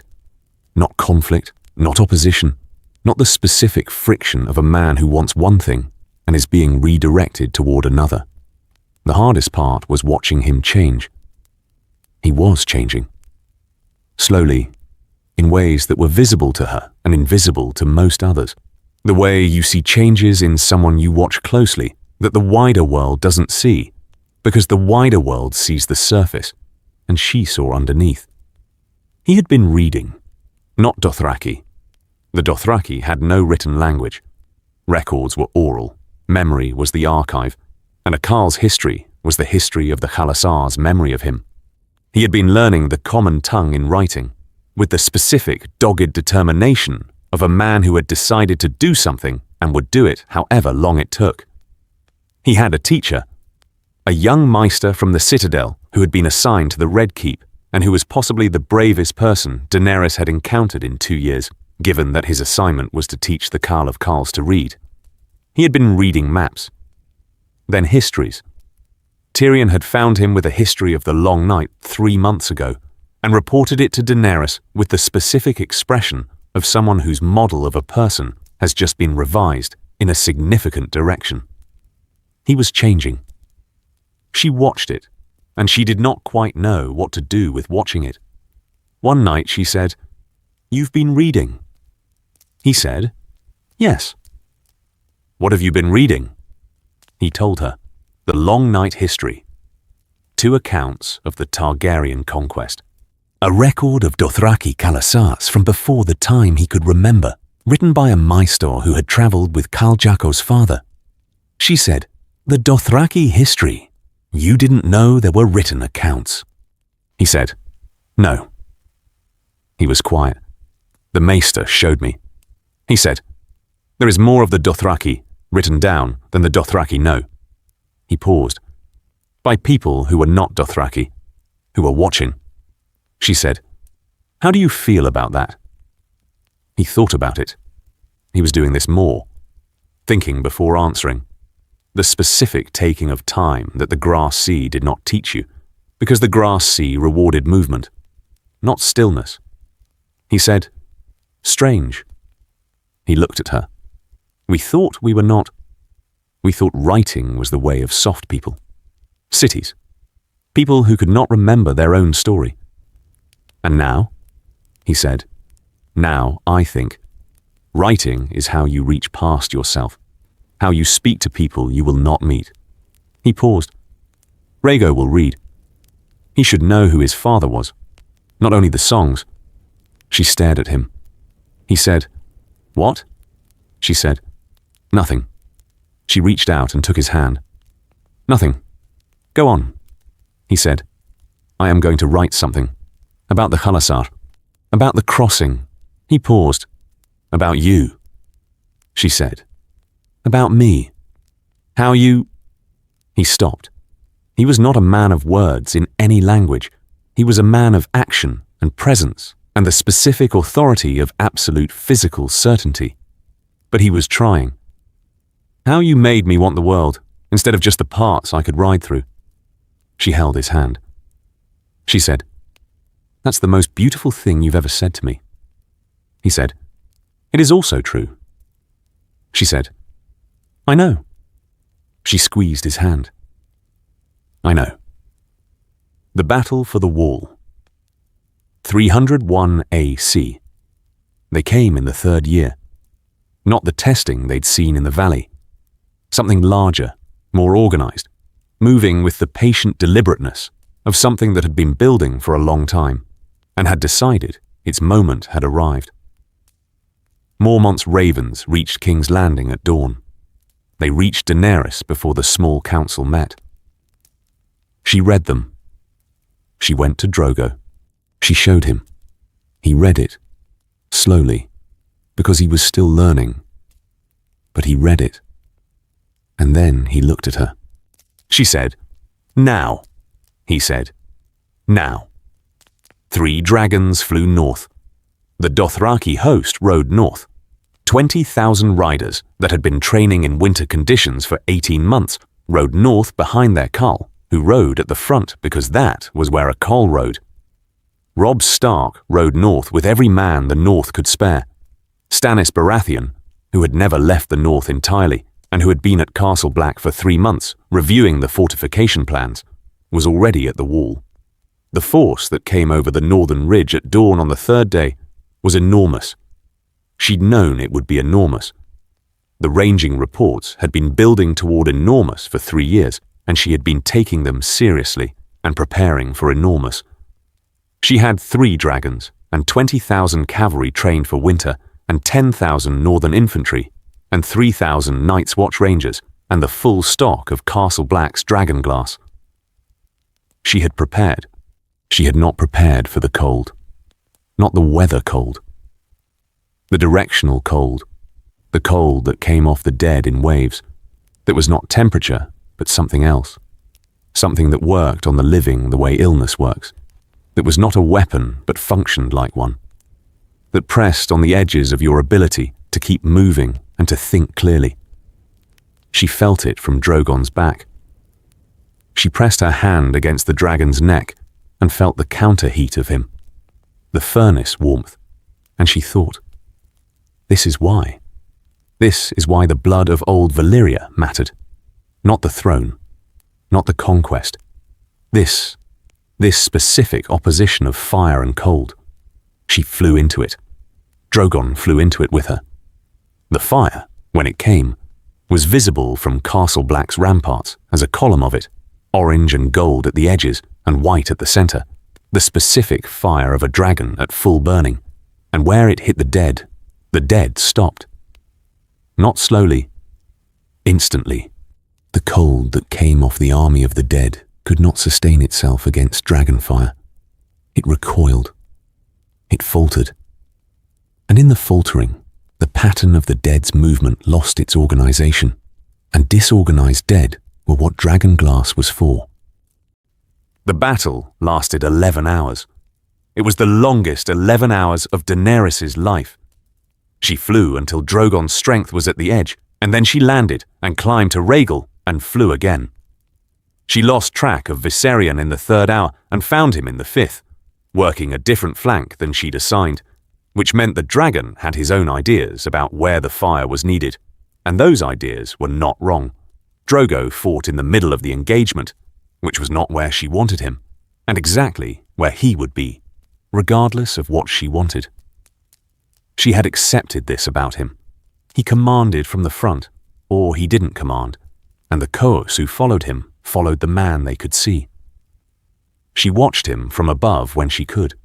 She watched him fight in the way she'd watched him fight since the earliest days of the khalasar, with the absolute economy of motion of someone for whom fighting was not a performance, but a conversation, a back and forth that he had been fluent in since childhood.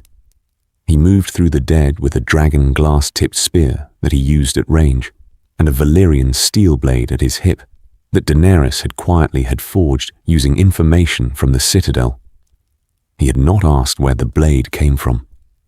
She had not told him. It worked. At the 11th hour, as the light was failing and the cold was at its worst, and the wall above them was creaking with something structural she didn't want to examine too closely, the thing at the back of the army appeared. She saw it from above. Tall. Pale. The deep blue eyes. She dove. Drogon dove with her, and it was the most coordinated thing they had done since the crossing. The dragon and the rider, and the specific resonance between them that she had learned to trust more than strategy. The fire hit. The thing moved. Faster than she expected. Faster than the reports had described, moving sideways out of the column of fire with something that was not quite physical speed, and then it was moving north. Retreating. The dead that remained stopped moving when it retreated. Not instantly. Gradually. Like puppets whose strings were loosening. One by one. In the silence that followed, in the cold that was already slightly less than it had been, she landed Drogon in the field. She got down. Drogo was there, bleeding from 2 cuts that she didn't like the look of but that weren't going to kill him. He was breathing hard. He looked at her. She said, "It retreated." He said, "Yes." She said, "It's not over." He said, "No." He looked north. "But it knows now." She said, "What does it know?" He said, "That we are here. That we are real." He looked at her. In the grass sea, when an enemy learns you are real, learns what you actually are, you have already won half the battle. She looked north. The cold was fading. The dead on the field were quiet. She thought, "We won today." She thought, "There will be another day." She thought, "When there is, we will be ready." Because that is what you do. You use the time between days to be more ready for the next one. She took Drogo's hand. He held it. They stood in the field north of the wall as the sun went down, and the cold retreated, and somewhere above them, 3 dragons circled in the dark like fires that had decided to move. King's Landing. After the realm. She came back to King's Landing in winter. The city was different from the city she'd taken. Not different in the dramatic way. The walls were the same. The sept was the same. The harbour was the same arrangement of piers and ships, and the specific noise of commerce. But the quality of it had shifted in the year and a half She'd been building the administration, the way places shift when they're being governed towards something rather than just administered. The small folk knew her name, not in the fearful way they'd known her father's name. She'd heard the stories of what the word Targaryen had meant in the streets before the Mad King's end, the way children had been frightened with it. This was different. Not love. She was not naive about love and what it required and how long it took, but something like recognition. The recognition of someone who had come and done what they said they'd do, imperfectly, with friction, having argued and lost arguments and won arguments and made mistakes and corrected them. She walked through the city sometimes. Not with a retinue, with Missandei and 2 guards and Drogon overhead, at a height where he wasn't immediately alarming. She walked through Flea Bottom once and watched a woman selling bread and thought about what the bread required.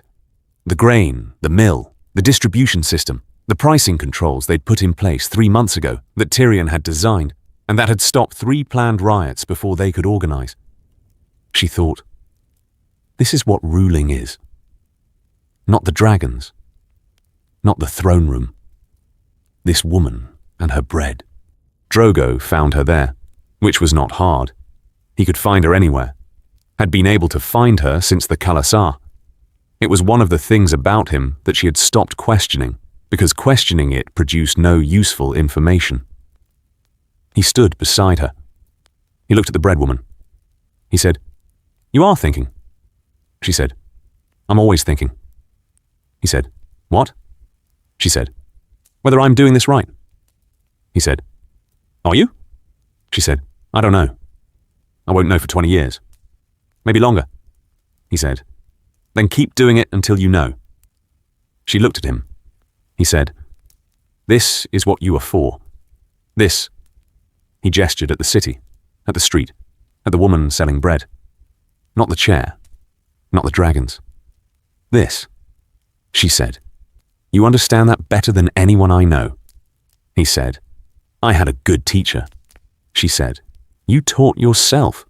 He said, "The same thing. Cersei, the conversation, 300 AC. 2 years after the throne, Cersei asked to see her. Not the sort of request that required management. She asked directly, through a letter delivered by her own hand, which Daenerys read twice, and then discussed with no one before sending an answer. Tomorrow morning. The East Solar. No guards. She came in the morning. She was still beautiful. This was the first thing. Daenerys had not expected to be struck by it, had prepared herself for something more diminished, and instead found a woman who carried her defeat the way she carried everything, which was as though it had not happened to the real Cersei, but to a version of her that could be managed. She sat. She looked at Daenerys. She said, "My children are well. Tommen is growing well.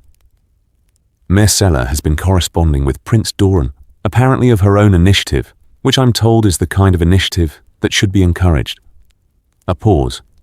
Joffrey sent a raven 6 months ago. He has survived the wall. Cersei's face. Something moving through it that she controlled almost completely. Almost.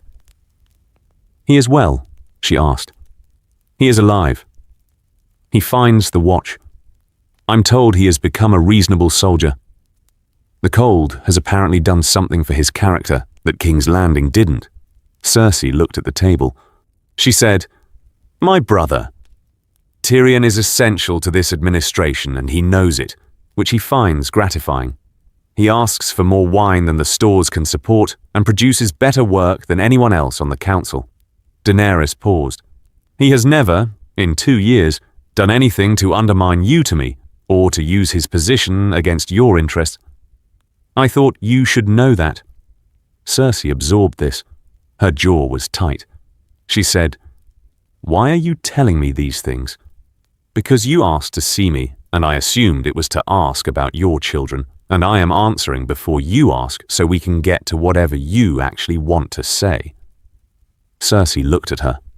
She said, "You are not what I expected." "I know." Daenerys held her gaze. What did you expect? My father burning. Aerys walking. She looked at the window. That is what the Targaryen name meant to me, to everyone who lived through the end of his reign. And now? Now I don't know. She looked at her hands. You have done things I would not have done. Given things I would not have given.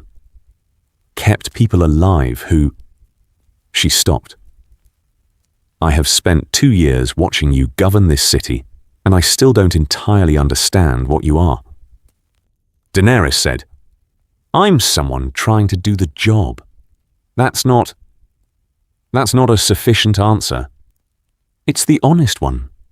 She looked at Cersei. I know what your father thought of my family. I know what my father became. I know what the name Targaryen means to you and to every person who was alive during the last year of Aerys's reign. She paused. I can't fix that. I can only be something different and let the being different speak for itself. Cersei said, My children will be safe. It wasn't a question. Daenerys said, Yes. Cersei looked at her for a long time. She said, I don't like you. I know. I don't trust you. That's reasonable. But... She stopped. She had the expression of someone arriving at a place they had not planned to arrive, and are choosing how to characterize it. But I believe you when you say my children are safe. I don't know why I believe you. I believe you. Daenerys nodded. Cersei stood. She straightened her dress. The habit of a woman who has spent her life making sure she looked like what she needed to look like. She said, The Dothraki. Yes? Your husband. Yes. He is... She stopped. He is not what I expected either. Daenerys said, No one who meets him ever is. Cersei looked at her. She said on her way to the door, You love him. Daenerys said, Yes. Cersei said, He loves you. Daenerys said, Yes. Cersei said, That is... She stopped. She did not finish the sentence. She left. The door closed. Daenerys sat in the east solar for a while. She thought, That was the most honest conversation I have had in this city. She thought, That is either a good sign or a very strange one. She went back to work.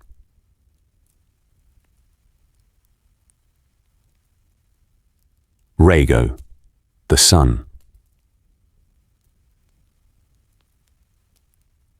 Rhaego was 3 years old, and he had not inherited either parent's restraint. He had his father's physical presence, and his mother's eyes, and his own very particular character, which was expressing itself loudly and often.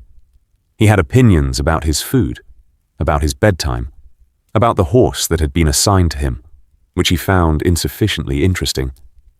He had strong opinions about the dragon that Daenerys had said was too young for riding, and which Rhaego had attempted to climb anyway, twice. He called the dragon mine, which was technically accurate in the sense that Viserion had imprinted on him in a way that dragons apparently sometimes did, though the precise dynamics of this were not something the histories were clear on. Drogo watched his son with the expression he reserved for things he found genuinely astonishing, which was the expression he almost never had. He said to Daenerys, He is... She said, I know. He said, He is already more than I was. She said, He's 3. He said, Yes, and already more. She said, He has you and he has me. Of course he is. Drogo was quiet. She watched him watch his son trying to drag Viserion by the tail toward a section of wall he wanted to climb for some reason that made sense to 3-year-olds and to nobody else. She said, He's going to be something. Drogo said, Yes. She said, Something that neither of us are. Something new. He said, Good. The dragon tolerated the dragging with the patience of a creature that has decided this person is family, and family is worth tolerating. What it became. The realm that Daenerys and Drogo built was not what anyone predicted. Not her worst enemies, who had predicted burning. There was burning. There was always some burning in conquest. She was not naive about that, and the history books would not be gentle about the early days. But it was limited, and it stopped, and the stopping was real and deliberate. Not her best hopes, who had imagined something cleaner and faster. It was neither clean nor fast. It was the grinding, argument-heavy, frequently frustrating work of building something that hadn't existed before, out of materials that weren't designed for it. She had Tyrion for the money and the city. She had Tywin for the lords until he died in the 5th year, not violently, in his bed of old age, which surprised everyone, including himself. He died having served 5 years in the administration of a queen he had surrendered to, which was the most improbable thing he'd done since Aerys.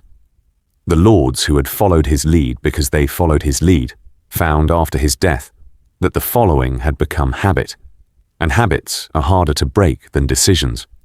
She had Stannis for the military, who was reliable in every direction except warmth, which she had stopped expecting and started appreciating the absence of, because Stannis's reliability was worth more than warmth.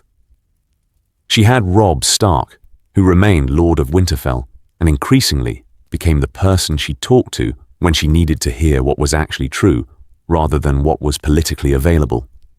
He had his father's quality, the specific weight of a person whose word was their word, and she valued it the way she had always valued the things that were real.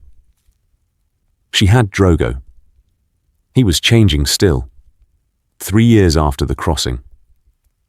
5 years.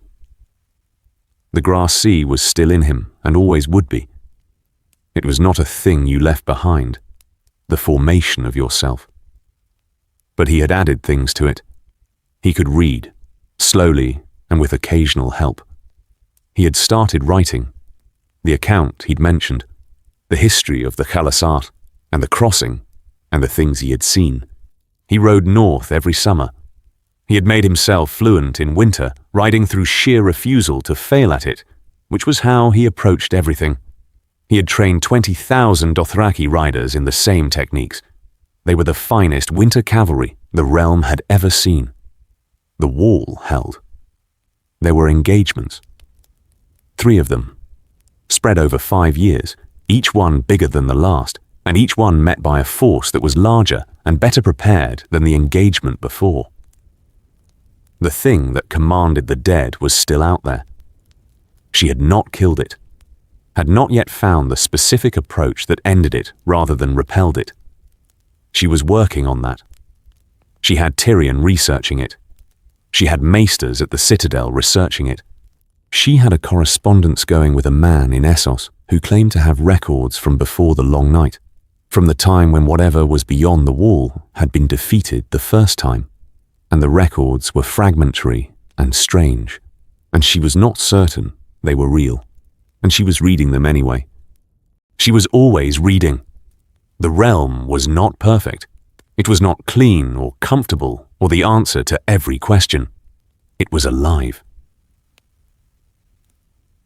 What if Khal Drogo survived and conquered Westeros? The Dothraki crossed the sea because a Khal made a promise to his wife. The promise was, I will give you the world. He kept it. Not cleanly. Not quickly. Not without cost and argument and the specific grinding difficulty of 2 people from entirely different worlds learning that together doesn't mean the same. He kept it because he was a man who did not make promises he did not intend to keep. She kept her end. She ruled. Not the way the histories imagined she would. Not with fire and blood as primary tools, but with the fire used carefully and the blood counted and grieved, and the understanding that a city you've burned is a city you can't live in. They built something. It didn't have a name yet. Names for things come later, when enough time has passed to see the shape of what was built. The people living in it called it the New Reign and the Dragon Queen's rule, and in Flea Bottom they called it the bread got cheaper, which was possibly the most accurate description. Rhaego called it home, He called it home in Dothraki and in the common tongue, and occasionally in High Valyrian, which his mother was teaching him, because a boy who would be the blood of 3 traditions needed the languages of 3 traditions. He was 4 years old, and he could already ride a horse and was working on the dragon. The dragon was patient with him. The wall held. The realm lived. The promise was kept. Drogo and Daenerys, the last night, 301 AC. After the battle beyond the wall, after they came back south, and the reports were filed, and the dead were counted, and the injured were treated, and Robb Stark had ridden back to Winterfell with the specific weariness of a man who has done the thing and is thinking about the next thing. They were alone for the first time in weeks. Drogo was sitting by the window. He had a book. He had the history of the long night that Tyrion had given him a year ago, the same book he'd been rereading since, working through the sections he'd struggled with before and finding new ones. She sat beside him. He said, "The records say there was someone in the long night who faced the Night King." She said, "The last hero." "Yes," he said, "one person." "The stories say one person. The stories are probably simplified," he said. "Still, one person found the answer." "Yes." He was quiet. He closed the book with the care he'd developed for books since learning to read. He had never been careless with anything, but with books, he was additionally careful in a way that she found touching. He said, "We will find the answer." She said, "Yes." He said, "Not this year." "No. But we will find it." He looked at her. "You know this." She said, "I believe it." "The same thing." She almost smiled. "You've been talking to Tyrion," he said. "Tyrion says many things. Some of them are correct." He put the book down. He looked at the city through the window. The lights of King's Landing in the dark. 500,000 lives going about their 500,000 things. The ambient noise of it carrying up to the Red Keep on the wind. He said, "I did not want a city." She said, "I know." He said, "I wanted the grass, the horizon, things moving." He paused. "I still want that." She said, "I know." He said, "But this," he gestured at the window, "this is what the grass sea was for. The riding, the fighting, the crossing. It was for this, so that this could be safe." She looked at him. He said, "A Khal who does not understand what he is protecting is not a Khal. He is just a man on a horse making noise." He looked at her. "You showed me what I was protecting," she said quietly. "You protected me first." He said, "Yes," she said, "and I'm going to remember that for the rest of my life." He said, "Good." He put his arm around her.